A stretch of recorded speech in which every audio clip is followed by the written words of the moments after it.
find such a love at our age. Whoever thought we could dance on a Welcome to Couples Therapy in 7 Words. I'm your co-host, Judy Alexander, and I'm here with my husband, Dr. Bruce Chalmer. Hello, Judy. Hello, viewers and listeners. Judy, what's today's topic?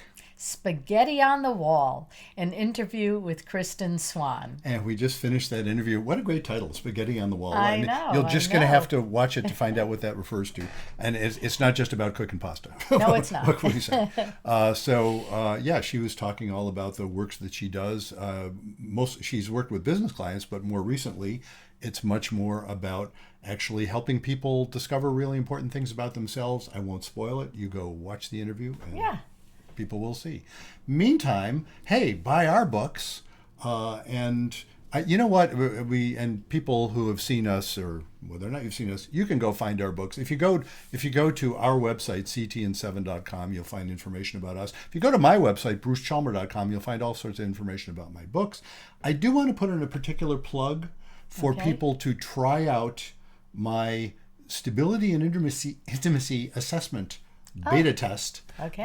The link for which we will put in the notes for this. The reason I want you to try it out, and a bunch of people already have, and have found it very useful.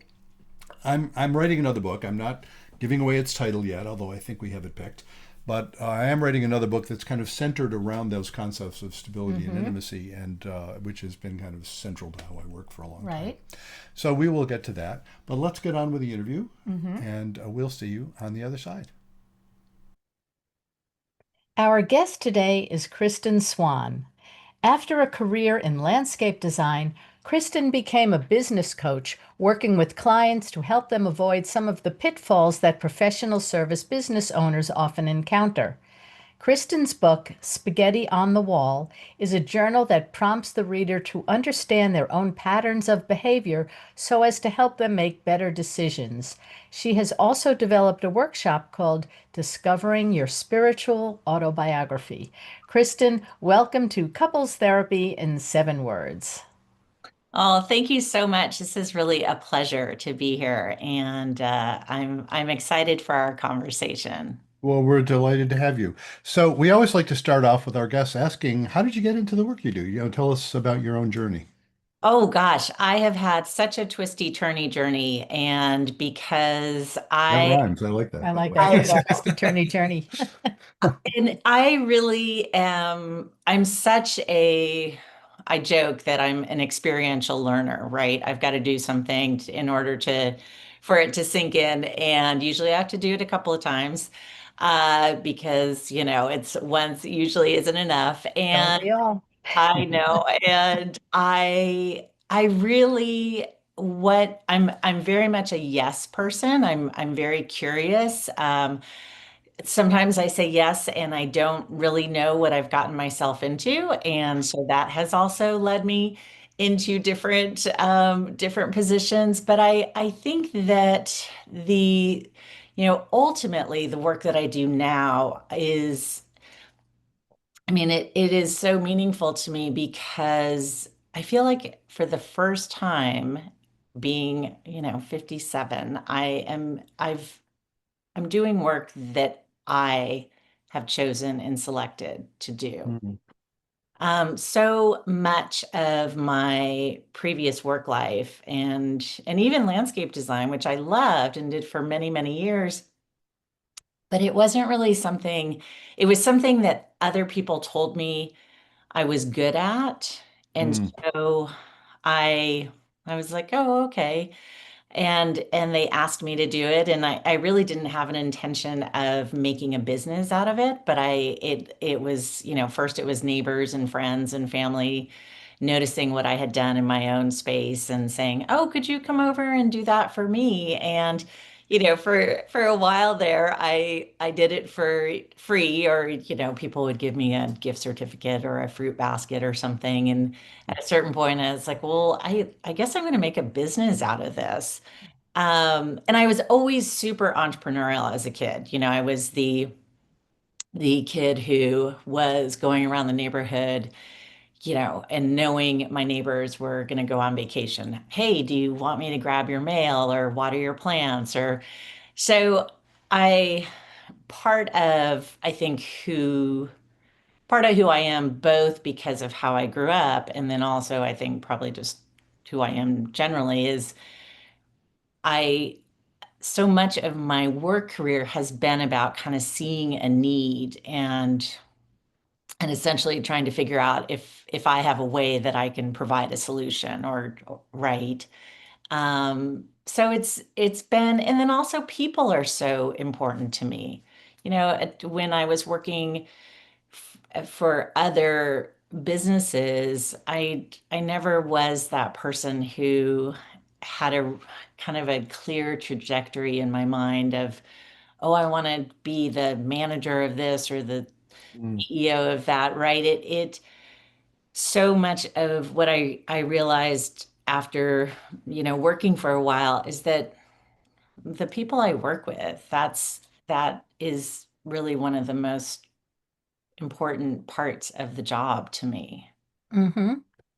So, one of of course, we discuss this, and our listeners know, and we're a podcast about couple relationships, especially. And one of the things that intrigued me about, looking at your information was there's some overlap there, right?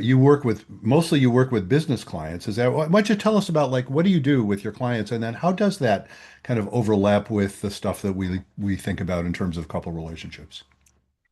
Well, it's interesting because for me, the business coaching really came about after having been in landscape design for many, many years. And when I first started landscape design, as I mentioned, it was kind of this thing that I fell into. And so I was kind of operating in my own bubble. And then as time went on, I joined professional organizations and, just became, I met other people in my field. And I was serving on a local board for the professional, the trade organization, and then also the national board. And so a lot of what I was seeing was actually people who were so incredibly, incredibly creative and talented. I mean, much more so than I ever was as a designer, and really struggling with their businesses because so many people were doing this thing that they loved, right? But then in order to make it a business, there's this whole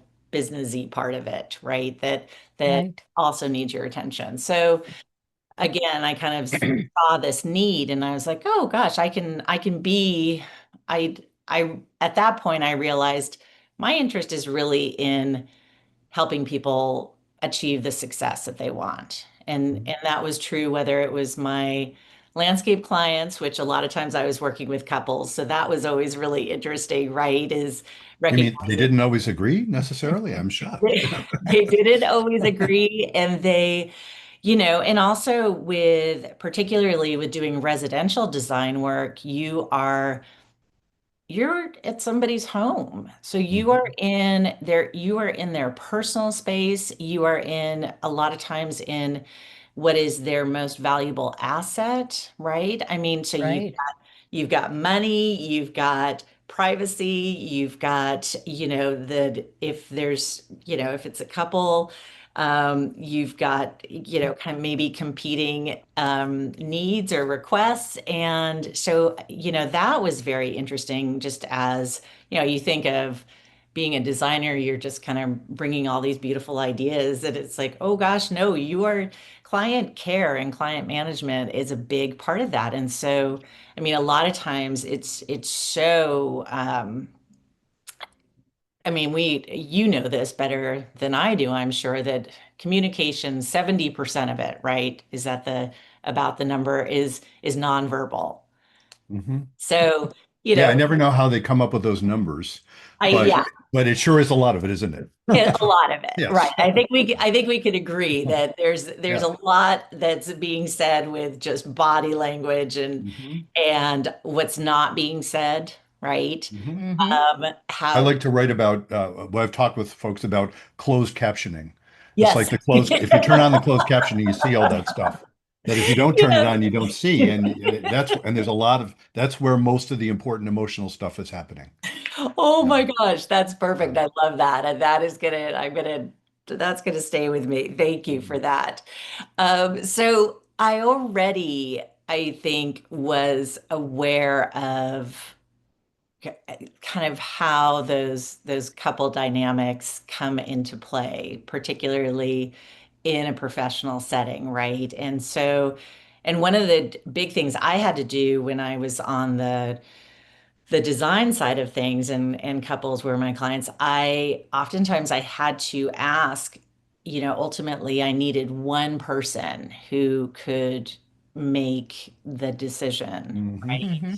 And so I needed them to be clear about who was that. I mean, obviously we would have design meetings together, but then there were going to be these times when I needed to be able just to reach out to one person because something needed to be decided. And that was always sometimes it was super clear cut and then other times not so much. So I think that was I share that only because I had that great insight right into what it is, the day-to-day life of being a landscape designer. So then when I went into business coaching, I immediately was like, well, these will be my clients, right? Landscape designers, architects, that kind of thing. And many people were in that field became clients. And then I also expanded my services to other professional service providers because they had similar needs in terms of this idea of starting a business around something that you really, really love, but not having real clarity around the business side of it. And this is a very long answer to get to your original question, which is when you are a business owner and founder, particularly around a smaller business, your personal life and your professional life, they are not these completely separate entities, right? Hmm. Right. They just, I Have a mean, lot of overlap. there is so much overlap. And so I mean, the ways in which, so I mean, as a result, I got to know my clients really, really well. And I got to know, their family dynamics. If they were married, I was,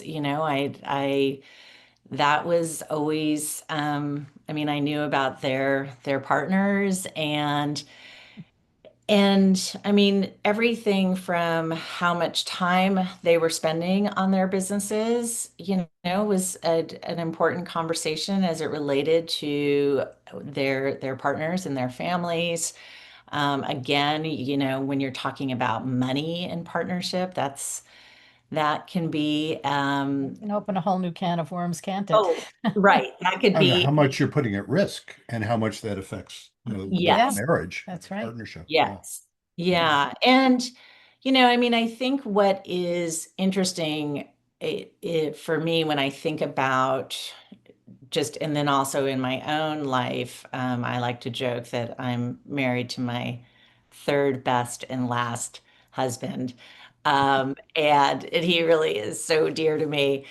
And, it took me a Well, let's just say not the third best and last, as opposed to third best and last. Right, Depends where right, that right. comma goes. I Exactly. wasn't Sorry. sure. I'm sorry. Yes, please. Thank you for Third, helping that best out. and last. Oh Yes, yeah, good point. Yeah. exactly. Exactly. That But eat, shoot, it's, and I leap. mean, Yeah. oh, I know, right?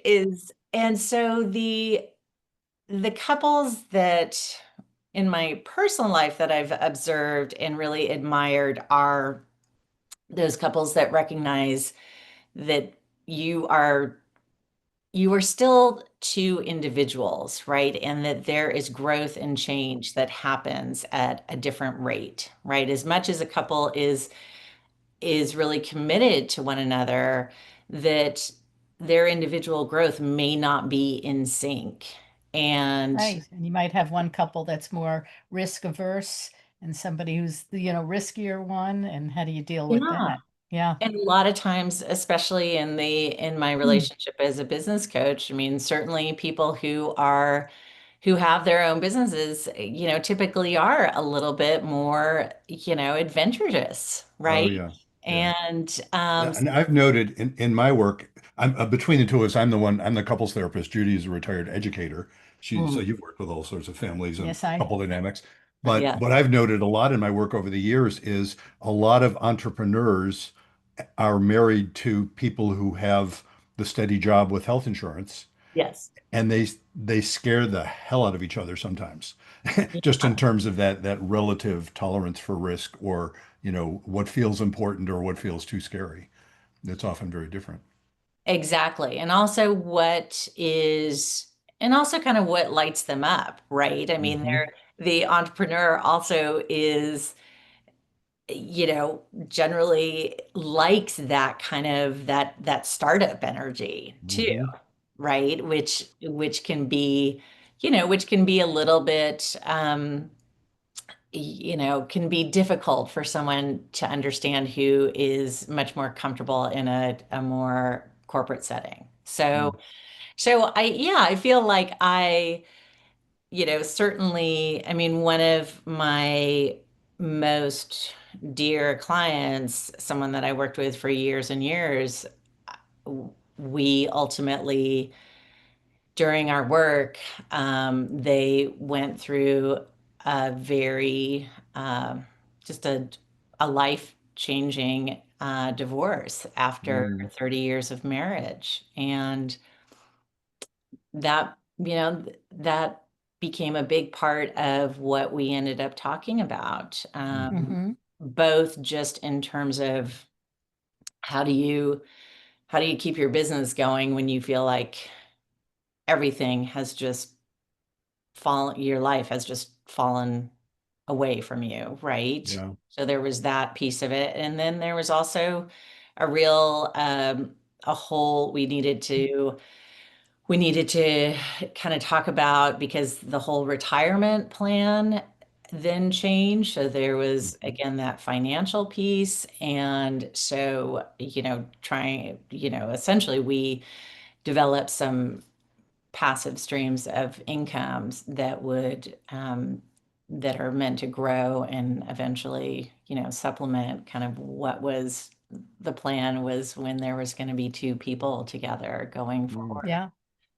But So, yeah, go ahead. so tell us about Spaghetti on the Wall. What a great title for a book. I'm Well, imagining, but please, yeah, tell us about that.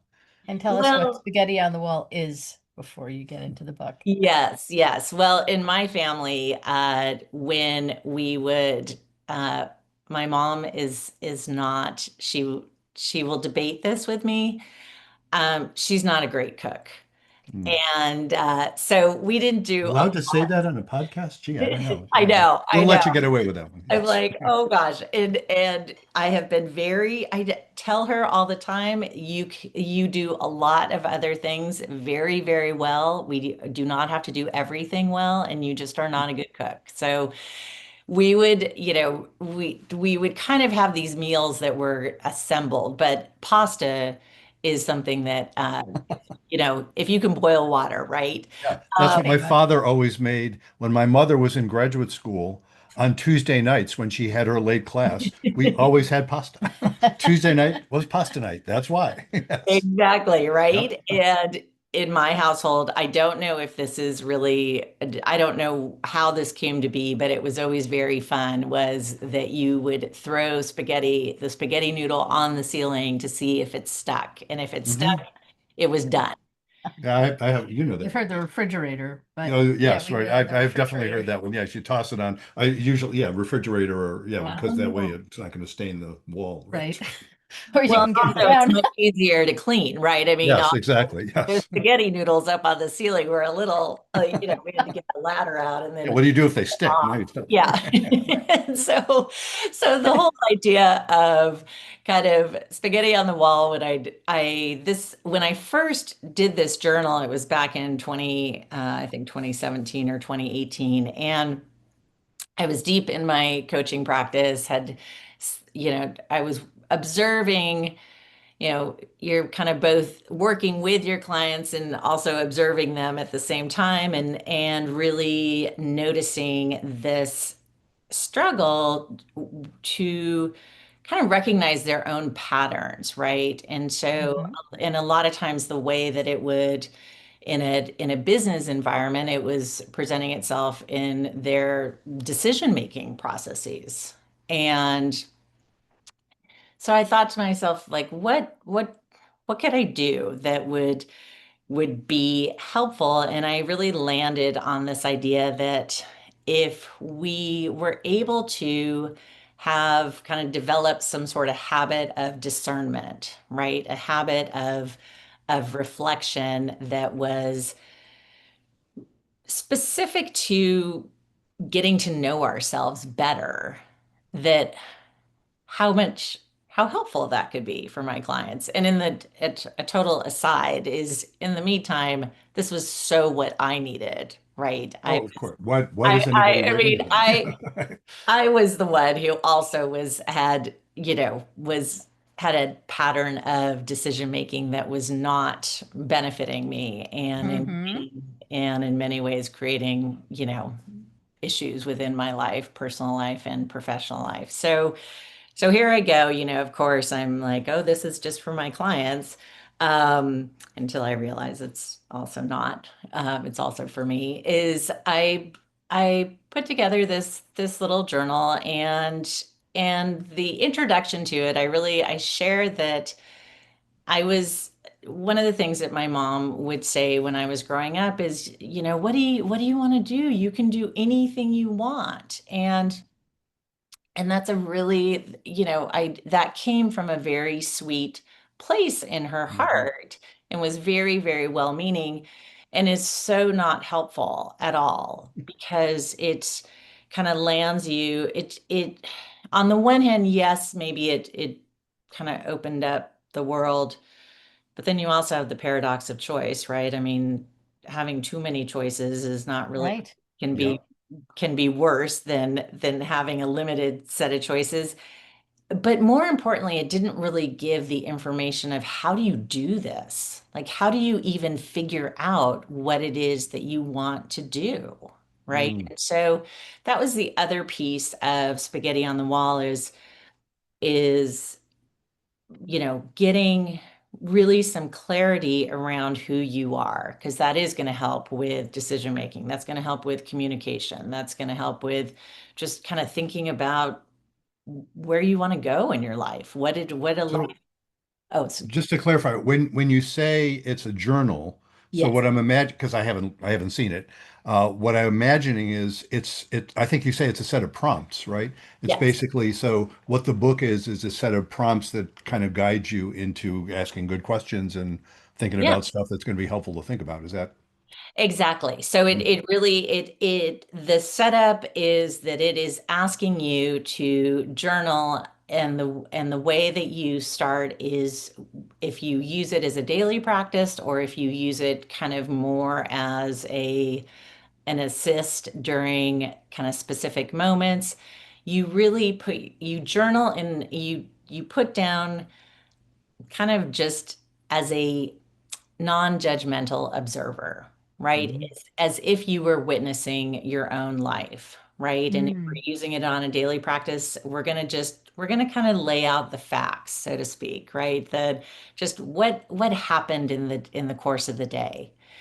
And and then the prompts ask you to get into kind of the meat of it, right? Where were those moments of the day, for instance, when you just felt like you felt completely the way that I say it in the journal is, where were your big yeses, right? Those Mm. full body yeses that some people talk about, where you just either, and for me, that looks like where you lost track of time, right? You were kind of either That's flow, as you know. a flow Right. I was going to state. say it Yeah. helps you with clarity and focus. It sounds like what your book does. Yes. Yeah, yes. I am not, I'm not in the business of changing people. Hmm. I think really my goal with the journal and really any of the work that I do, or even, discovering your spiritual autobiography is it's about awareness, Hmm. right? And then if people based on gaining some awareness around aspects of their life, want to make changes, great. That's up to them. Yeah. That's not I that's not my goal. It's just Right. Hmm. awareness, I feel like can, because even if I, like, for myself, I know that one of the awarenesses I now have, to a very, I'm very clear about, is the way that I grew up. If you took too long to answer a question or to do something, that was seen as deficient, right? It's you'd need to be able to do things fast, right? You need to Hmm. be able, if you're asked a question like, do you want to do this or not do this, you need to answer it quickly. For some reason, if you were to say, well, gosh, could I think about that?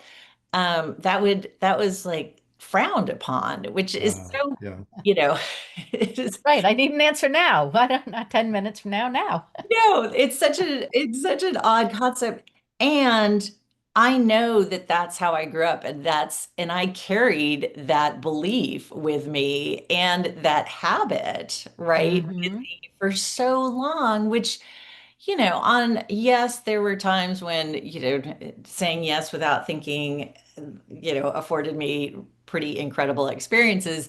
And did it get me in hot water sometimes? Hmm. Absolutely. Sure. So, the awareness of, oh, okay, this is, Kristen, this is how you, this is how you were trained. This isn't, it is absolutely, let's think about kind of what the results of this have been. Hmm. Do you want to make some changes? Do you just want to? So now I have a much greater awareness. Like, I can even just take a breath, You know, right? you're reminding me of something that my first supervisor, when I had, what, 35 years ago, when I first started getting trained in therapy, and he was from a kind of a classical psychodynamic school, and he was quoting one of his first supervisors who said, there are moments where what you want to tell somebody is, don't just do something, sit there. Yeah. And that's kind of what you're saying. It's sort of like, yeah, I mean, you grew up with this sense of don't just sit there, do something. But sometimes, no, actually, don't just do something, sit there, because that organic process you're inviting people into can be really generative. I'm also reminded when you were describing that process, what you're inviting people to do with that, in the book, is similar to the I was like to map it onto one of my favorite distinctions between stability and intimacy. You're talking about intimacy. You're talking about actually being intimate with yourself, letting yourself be who you are, and letting that be what it is. And the change that that produces is so different from the change that says, oh, you don't like this, so I have to change it, as opposed to, wow, I don't think I like it that you don't like it, and I don't like it either. And I wonder what, where that goes. It's a whole different process. I will sometimes note people will almost say it. It's like, yeah, I realize I need to quit drinking in spite of the fact that my wife wants me to. Not because of it's like, and I see why she wants me to, but that's not going to do it. I got to recognize actually, I do need to quit, or whatever that might Yeah. be for someone. So it is, I kind of map what you're talking about onto a lot of that stuff that I love to think about. Well, and the other, I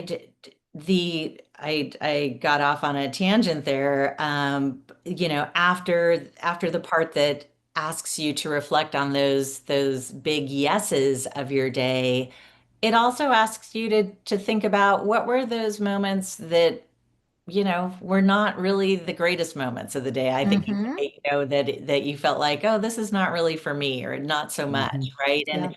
And so again, that developing that awareness and giving yourself, because I feel like a lot of times we are, again, kind of maybe in our upbringing, can be kind of encouraged to gloss over or rush past the things that didn't feel great, Yeah. Yeah. right? So I actually give a bigger space in the the lines, the blank space that comes after that part, that suggestion, that you reflect on, what didn't work during your day. And Hmm. the way that I think about that is, where were those moments that you felt, it could be a constriction in your chest. It can be, I mean, it could be something that you felt in your body. It could be that just you could feel yourself just shutting down, right? Mm-hmm. Um, or just wanting to, physically finding it hard to stay in that space of and continuing to engage with a person or listen to a set of ideas or whatever it is. Um, but also to notice those times in the day that were uncomfortable or that made you angry or, somehow brought up emotions that we generally think of as kind of those negative emotions that Yeah. that we all have Mhm. and that again we tend to have so much judgment around whether or not it's okay to feel these things, whereas there's so much good information in those responses that we're having. Yeah. Yeah. When you're actually willing to accept the validity of it all, you Yes. know, whether it feels good or not. Yeah, can I map that onto the notion of faith? Reality is right to be what it is, even when it's painful. Let's work with it, as Yeah. opposed to deny it or, push it away or distract ourselves from it or things like that. Tell us about the spiritual autobiography thing. That sounds intriguing as well. Well, as I mentioned, I feel like, it's taken me a little while. And now I'm here in this space where last year in particular, um, I had been working with a colleague, assisting on a book for a local nonprofit. I had, in the past several years, I had finished a master's of education program, and I knew that I wanted to shift from business coaching. I had during COVID, I felt like I kind of had done all I could do, and it was, and my clients are all very dear to me, and I am happy to say that they survived, if not thrived, business wise during COVID. So I felt like I could say goodbye to that, but I wasn't really. I was like. I was kind of waiting for this epiphany of sorts of what to do next. And decades ago, I led small group classes at a local church, and I really enjoyed it. And one of the exercises we would do was a spiritual autobiography, which always stuck with me as just a interesting way to reflect on your life, Mm-hmm. to do something that was different than kind of a chronological cataloging, right? And so last year I have deep concerns about our the division within the country, the challenge to have cordial and civil conversations with one another. And I thought about, well, like, what can I do? Right? What could be something that I could do? And what I landed on was I ended up uh, putting together this 8-week curriculum for an in-person small group experience called Discovering Your Spiritual Autobiography. And the Mm-hmm. intent was to get people talking, Mm-hmm. get people sharing, and build community. Mm. And so ever since January, I have been doing that locally. And I am going to, Tell us where locally is. so I'm in Southern California. I'm just outside of Los Angeles in Pasadena, Mm-hmm. California. So I have been, and to be clear, this is a non-denominational workshop. I Hmm. do not have any point of view that I am looking to uh, inflict on anyone or suggest that there's a right way. So I have been You don't even have to belong to any oh religion to go gosh, through a spiritual autobiography, no, no. right? I mean, the way that I think about spirituality is is that they're kind of the place, kind of your place within something that is bigger than yourself. Hmm. Mm-hmm. Yeah. And for some people in I've had past participants where nature is is their spiritual connection, Hmm. right? And then I have led groups that have all been of the same denomination, and that's a very specific, then we have very specific conversations. And so I think what was really when I went back to school and I was thinking that, oh gosh, maybe I'll go into teaching or something like that. And thankfully, through the process of my master's program, I was reminded of how much I love small group facilitation. Mm. Yeah. And so, the combination of going through that program and then, really being deeply concerned about, just our ability to connect as humans. And then and also doing a lot of reflection uh, on storytelling and the Mhm. power of storytelling. And the way that I think about it is I think about the stories that we tell ourselves, right? Which is those we've got a lot of those. The stories that we inherit, the stories that we choose to share, right? What are we willing to share of ourselves?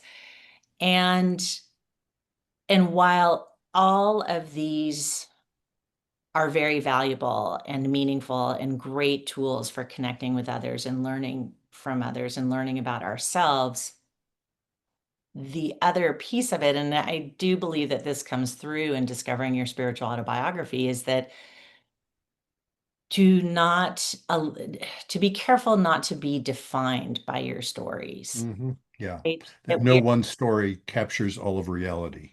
That's exactly. a tenet of what's called narrative therapy, which was invented maybe 30 or 40 years ago, but and it constantly deconstructs itself. I won't get into that, but it is one of those basic ideas. It says, yeah, we all have these understandings, these narratives that we have. None of them is completely determinative, and I think that's what you're talking about.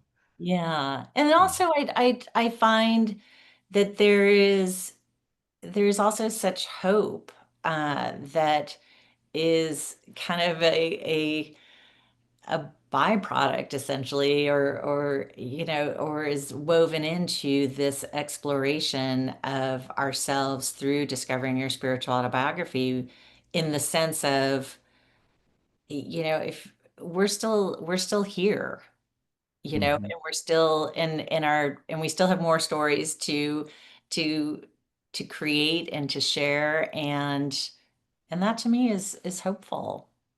Yes, it is. So tell us, how can people get in touch with you and find out about that workshop? And where should we send In people? your And books your and books. Yeah, we'll of Oh course we'll gosh, put this well, in the notes. probably my website is the easiest place. So kristanswan.com. There we are. and tell us how you spell your name for those who are listening. That's right. Yes, Yes. it's not, I haven't yet to meet another Kristen with the same spelling. So it's Kristan, and then Swan is Swan. So Kristen, both A's, with kristanswan.com. And I'm also, I'm not really a big social media person, but I am on LinkedIn and I do write on Substack, and you can find me with those names. But the website has, and I will be doing, now that I'm in October, I'm starting to do some retreats out of state that are kind of 3-day intensive, 2 and 3 day intensives of the Discovering Your Spiritual Autobiography program. So just, Wonderful. yeah, it really is. I love doing it. The participants who've gone through the course. I even have people who are now doing it for the for the second and third time. Sure. So, You um, don't get it all in one go, oh my gosh, well, Yeah. that's the other thing is, so the end product, so to speak, of this 8-week journey, or if you do it in a shorter workshop version, is a written spiritual autobiography. And I always, really try to impress upon people that this is a living document, Mm-hmm. right? Yeah. I mean, this is not a one and done. Mm-hmm. Mm-hmm. Right. Well, thank you so much for doing this. Thank you so much, Kristan. Thank you for your time. Great to see you both today. It's been a pleasure. Welcome back. We hope you enjoyed that interview with Kristan Swan. She was just delightful. And that autobiography, spiritual autobiography, that That sounds sounds very interesting. intriguing. You know, I I have to look into that. didn't occur to me to mention it when we were talking to her. Reminds me a lot of the concept of a Jewish ethical will, which is a lot of the same kind of stuff. The notion of a will, it sort of implies it's more of a legacy thing that you're Right. leaving, but a spiritual autobiography would also be the kind of thing. You know, I'd love to have read that if my parents had done it, which they didn't. But if they had done that kind of thing, it would be really neat stuff to have. Yeah. So do check that out. Well, as we said before, buy our books. Let's plug your book. Okay, Because that it's always would good to be plug your book. The Blue Tent, Erotic Tales from the Bible by Laria Zilber. Yeah, check that out if you go to lariazilber.com. That's in the notes. Lariazylber. There you go, and it's in the notes for this episode. And go there and check out our other books and our merch and all that kind of stuff. You can find that. And if you want to contact us, what should people do? Okay, if you want to contact us, if you would like to be on our program, you can go to our website, ctin7.com. That's CT as in couples therapy, IN7, the number 7.com. There we are. And so until next time, Remember, be kind don't panic. and have faith.